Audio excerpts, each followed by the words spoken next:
Yo, what's up guys? Welcome back to another video. This is a reaction to the United States, in brackets USA, versus the world. Who would win?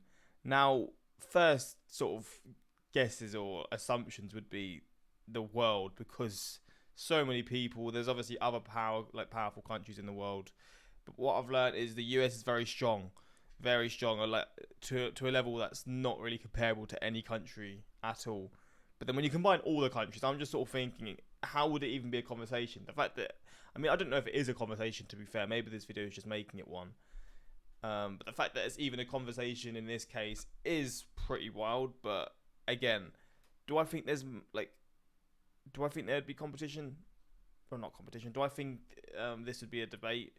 I mean, no, because I mean, at the end of the day, everyone would lose because the nukes. If all the countries went against the US, they'd probably be like, fuck it, let's just all just cause chaos with each other and send nukes to each other, you know? It wouldn't be good. But obviously it's not going to happen. But look, it's just a concept video. It's not a real thing that's going to happen. Thank God for that. Well, fingers crossed. But let's check this out. Hopefully you're going to enjoy. And yeah, links are in the description to my Patreon, where you can see reactions that I can't post to YouTube. And let's just check this out and see who would win between the two.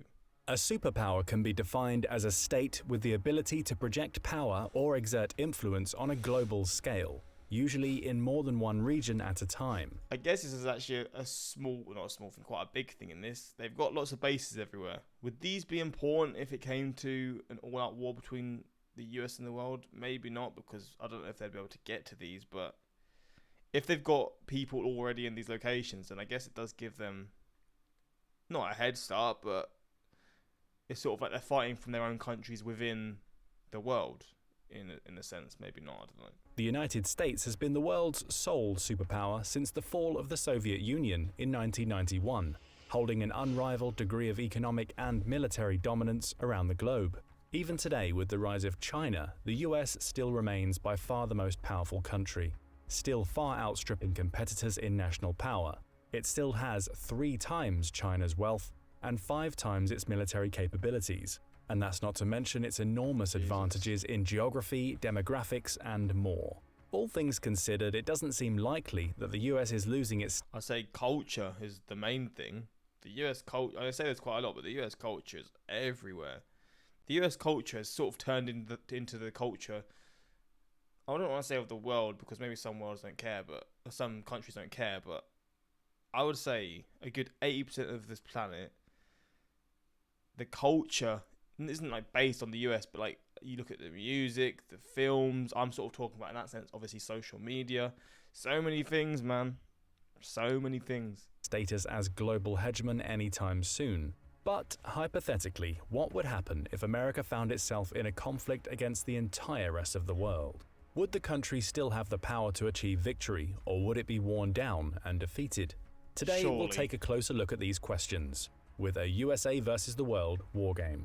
First, it goes without saying that such a scenario is extremely unlikely, if not downright impossible, during our lifetimes. Because of its diplomatic and economic ties around the world, as well as its huge arsenal of nuclear weapons, the US has almost entirely removed the possibility of real war with Europe and many other countries. But playing out the remote possibility still shows us a lot about US power and how it might look in the coming years. For the purpose of this video, we'll exclude nuclear weapons and assume that such a conflict would break out after a period of heightened global tensions, rather than as a surprise attack. So who would really matter?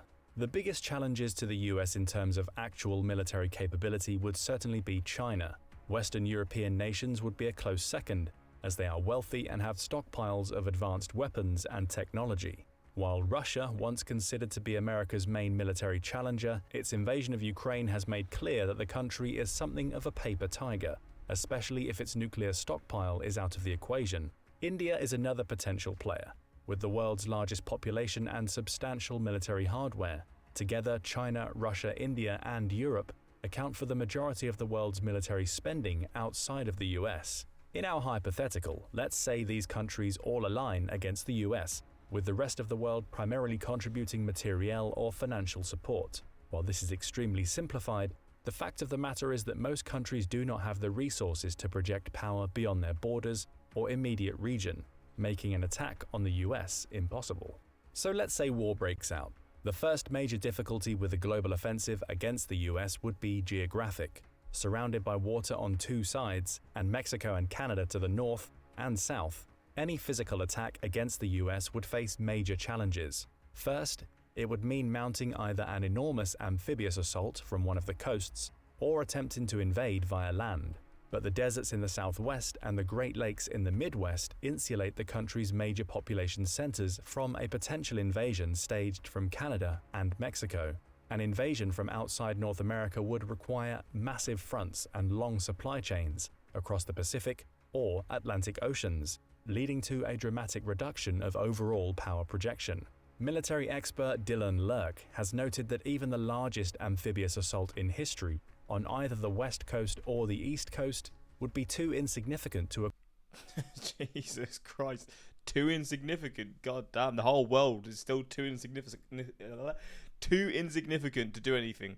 I mean, to be fair, I've learned this before. The geography of the US is pretty good.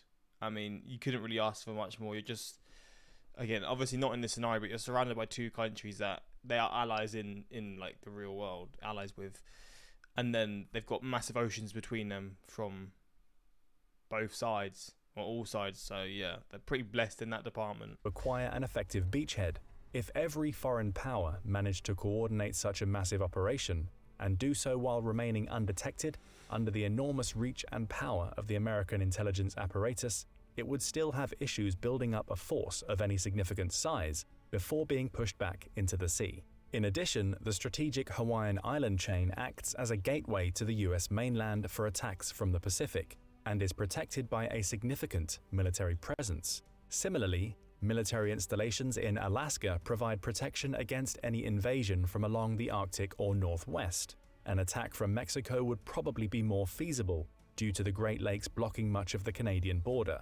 But California and Texas have the largest concentration of defense industries and military bases in the country, thus providing an effective deterrent from any attack. With the southwestern desert spanning the two regions, the Southwest is also home to multiple heavily armed military bases, such as the White Sands Missile Range in New Mexico or NORAD headquarters in Colorado. An attack launched from Canada on the Midwest or the West would be limited to light infantry, and would likely fail to take over population centers or other important strategic points, since there is mostly rural farmland and unpopulated national parks along the border, along with air bases located hundreds of miles south. Dr. Beckley makes this point as well, stating that the United States is a natural economic hub and military fortress. It's packed with resources and has more economic arteries like navigable waterways and ports than the rest of the world combined. And even if the US military was unable to stop an invasion, the huge diversity of terrain would also provide US military personnel or militias with the ability to conduct guerrilla warfare. The US is also by far the most heavily armed civilian population in the world, with a staggering 120 guns for every 100 people. Damn. This means that even if a coalition of other countries was able to actually get troops into the US, it would end up... And you know those people... I say those people, I guess most of you are from the US. You people are fighting back. I mean, if this was the case in the UK, I mean, some people will definitely fight back, but I don't think there'd be that same resistance in terms of if you're getting invaded by the world, you're just probably going to be like, you know what? There's no point even doing anything at this point. So just do what you want freely. Probably not. I mean, you're still going to fight back, but in this case, Americans have got the stuff to back them up. And this is a stupid scenario because it's not going to happen. But in the 0.000000001% chance, hey, you've got some backup from civilian population. Facing an incredibly well-armed and pissed-off insurgency. On the other hand, over the past 80 years, the US has developed a worldwide infrastructure of military bases, supply lines, and the world's largest air and naval transport fleets. This contains hundreds of ships and aircraft, more than the entire fleet of most countries. The lack of global mobility would be an enormous issue for any coalition facing the US. In the weeks before the sort of global conflict in our hypothetical, The US would most likely pull its forces out of the most vulnerable, non-American bases in Europe, Asia, and the Pacific, concentrating its resources in places where the US exercises greater territorial control to act as staging areas. Some areas would be considered too important to abandon, especially those supporting the military's supply chain, US oil assets, and key territorial choke points. One of the first battlefields in any conflict between the US and the rest of the world would be the Middle East. Here, one major aim of the DoD, as carried out by US Central Command, would be to secure critical US oil refineries and distribution centers, as well as gain control of the sea lanes used for transporting oil out of the region. As of 2022, 80.4% of the world's oil reserves are located in countries belonging to the international oil cartel OPEC, and 67.1% of OPEC reserves are in the Middle East. Similarly, over 60% of the world's oil passes through shipping lanes in the Arabian Sea alone. While the US has reduced its presence in the region in recent years, a global conflict would almost certainly cause a reorientation. Possessing the world's 12th largest oil reserves means that the US could theoretically go self-sufficient in war. I mean, they could have it, but wouldn't they just be very vulnerable because they're going to be surrounded by millions of pissed off people?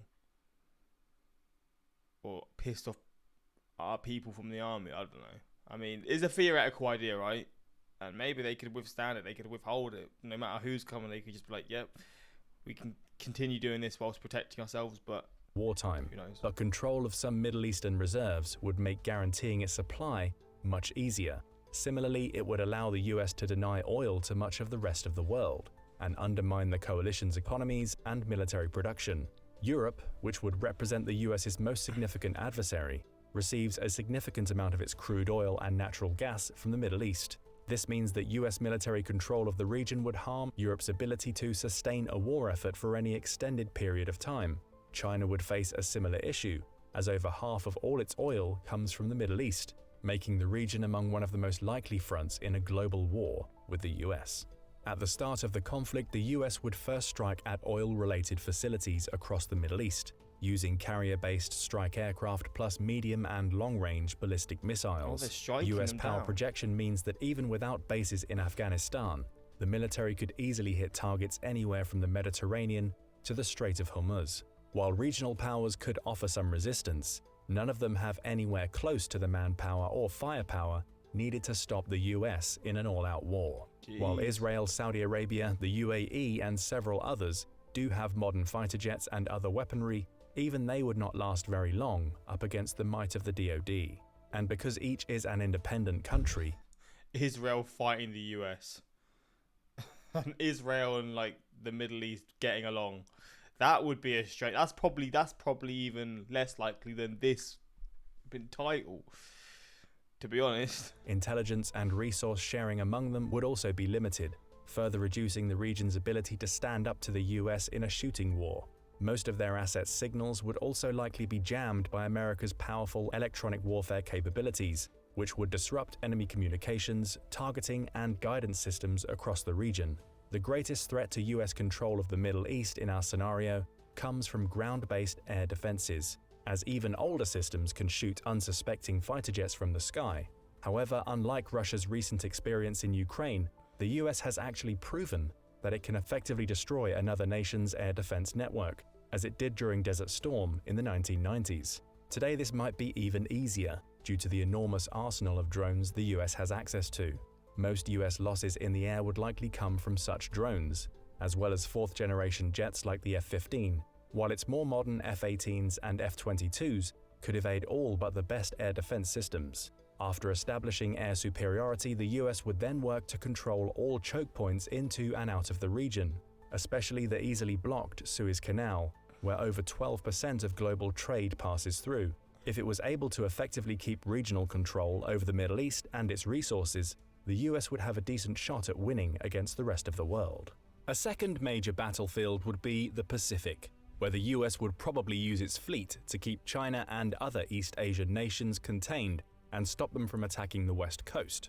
This could mean either a blockade of major trade and supply routes, as well as using islands like Hawaii and Guam to stage its own offensives. It would also utilize its fleet of aircraft carriers heavily in the Asia-Pacific region. As of this video, there are 47 aircraft carriers around the world. The largest 11 of these are all nuclear-powered carriers belonging to the US, Crazy. which have more than twice the combined total deck space of every other. The US's love for aircraft carriers is pretty incredible, because you can definitely see, obviously, a situation like this where they would be needed, how handy they would be. But I do find aircraft carriers so cool, man. They're such a fascinating creation. It's like this moving... I think I saw a video titled like "Moving Islands" or "Moving Cities" or whatever. And they are just like, there's this whole system underneath them, but then you've got like probably over like 50 jets laying on them. The actual like ships themselves or aircraft carriers themselves have got some crazy features. They're just who had the idea to create an aircraft carrier? I mean, fair enough. You must have probably been seen as crazy because it's such a wild concept, but they are cool as hell. Other country combined. And useful. The Pacific Fleet fields 7 of these, and in a global war could use them to deny access to anything approaching the US mainland. Again, oil would be another top concern, and the US could use its massive navy to gain control of the Strait of Malacca, which carries up to 40% of the world's trade every year. While less easily choked off than the Suez Canal, a US blockade of this waterway would also devastate most economies in Asia, giving the US serious economic leverage over China, India, and others. The US would also likely exert its naval power in the South China Sea, which it could use to launch strikes against China, Japan, the Philippines, or any other regional power.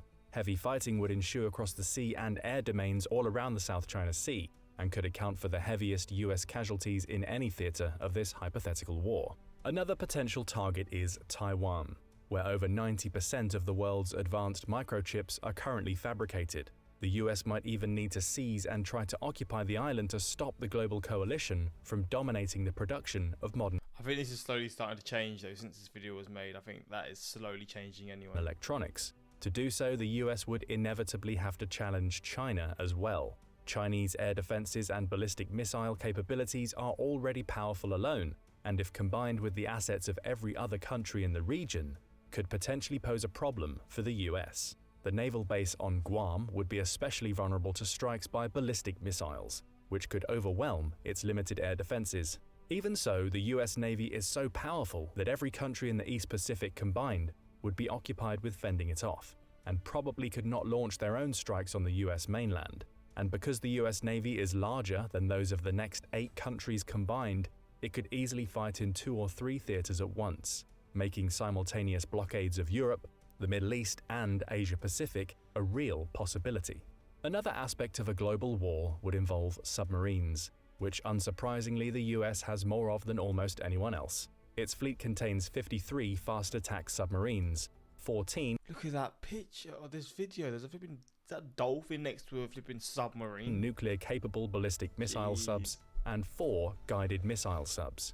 Even without using the world-ending nuclear capabilities of an Ohio-class submarine, this massive fleet would allow the US to launch stealth attacks on enemy naval vessels anywhere in the world, completely undetected. While America would be far more hard-pressed to fend off a global coalition on the ground, at sea, the US stands a much better chance of victory. A third global area of battle would be the Americas, where the US would have the greatest ability to marshal forces and project power. And because Mexico, Canada, and other countries in the region are far less powerful, there is a good chance the US could blockade, control, or destroy the majority of their military and economic resources. Canada and Venezuela are both obvious targets because of their status as oil producers, and in a global war, the US would probably aim to shut down or take control of resources in both. Another obvious target is the Panama Canal, which serves as the gateway between the Atlantic and Pacific, and where 40% of all US container shipping flows through. The US controlled the canal from 1903 to 1979, and would try to seize it again during a global war. This would also provide a choke point against the militaries of Central and South America.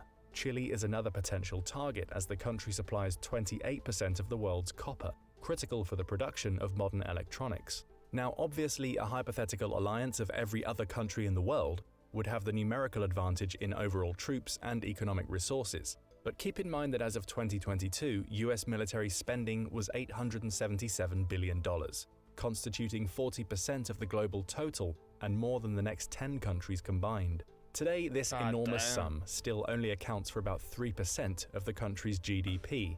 In a global war, this percentage would almost certainly increase and could rise to similar levels as World War II. If it went to these levels, there's no country competing with this, is there?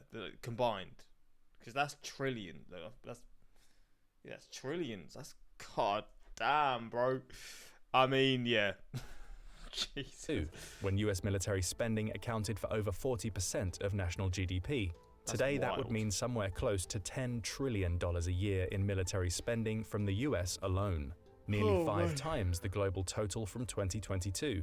Astronomical numbers like these mean that a war of attrition against America would also be likely to fail, as the country could outspend the rest of the world several times over for many years. Crazy. To gain a true strategic edge over the US, a global coalition would have to somehow outgun and outspend the Defense Department, while also maintaining their own smaller economies. Another crucial domain in a global conflict with the US would play out in cyberspace. This would probably be the first line of contact between the warring parties, as both sides would attempt to gain information superiority and take each other's systems offline. While US Cyber Command would almost certainly be overwhelmed with attacks by many actors at once, America could also use its own highly effective attacks to shut down enemy power grids, computer networks, weapons, electronics, and much more. And while it's not as dominant in cyberspace as in the real world, the US still has by far the most capable and best funded capabilities in the world. In the 2024 fiscal year, US cyber spending will rise to more than $25 billion, and the country continues to top every ranking of national cyber power. However, this domain would also be one of the biggest dangers to the US in a global war, as cyber attacks are notoriously difficult to predict and defend against. A well-placed cyber attack by a less powerful nation could still be catastrophic, and would probably be a more serious immediate threat to US citizens than a kinetic strike on the country. However, again, we have no way of knowing how much American cyber spending would increase in a total war, or how quickly that would lead to new capabilities. All the elements point to a big conclusion. The US is so powerful that it could take on the rest of the world for weeks or months with no certain winner. Because of this, such a hypothetical conflict would likely become a war of attrition in both the physical and digital worlds. The US would work to starve the world's other major powers of oil, war supplies, and other vital resources, while attempting to preserve its own. A true assault on the US mainland would be extremely difficult because of the country's size, geographic positioning, and incredibly well-armed military and civilian population. Because of the US military's global presence, most of the fighting would likely happen elsewhere, opening theaters of war everywhere from the Middle East to South America and East Asia. In the end, the victor would almost certainly be whichever side could outlast the other, both in terms of military and economic resources. While the scenario of America versus the entire world is obviously an absurd one, it does give us a useful picture of just how powerful the US military really is. With resources greater than those of most individual countries and nearly limitless power projection, even a conventional conflict against the US would be very hard to achieve true victory. Add in the country's continued dominance in cyberspace, and it's not all clear whether the rest of the world would actually be able to win such a war. And all of the speculation above excludes the most powerful part of the equation: nuclear weapons. Because of the principle of mutually assured destruction, no country really wants to use them today. However, it's worth noting that the US has over 1,400 actively deployed nukes, and in any real global conflict, they could be used to give any non-nuclear country a very permanent end. And even in a very distant hypothetical like the one above, we should remember that the cost of human life in any worldwide conflict would be staggering, and that even winners in such a war would suffer. But what do you think? Would the US really be able to win? I mean, it's an interesting idea for sure, and it does go to show how powerful the US is. I do think surely the world wouldn't lose. I mean, if the fact that there's a conversation is there, that it is pretty wild, but surely not. I'm just looking at, obviously the population isn't the most important thing in terms of you have to have the power of the population. If you've just got people and not really doing anything, it doesn't really help. But population along with the entire world combined, I mean, I don't know. Again, hopefully this never happens. Hopefully, and again, it's just a fascinating video to even see, to see the power comparisons. But yeah, imagine. I mean, if the video is about invading the US, then yeah, I can see how like insanely hard it would be because of all this stuff. And the location is just so perfect. I just thought it was competing. Maybe, I mean, the only way this would be they would like fighting with each other would be if they were invading the US. But I just thought, I don't know. I didn't really know what I thought, to be fair. I guess it makes sense that the video was sort of based around trying to invade the US, and in that case, I can definitely see how the US would fight that off because it just seems impossible how like the locations and stuff. I mean, the oceans are so big. It's just one of those things where it'd be like, okay, this is actually a lot harder than imaginable. But yeah, who knows? Hopefully you enjoyed this reaction. Let me know your thoughts in the comments, and yeah, until next time, like, subscribe, and peace.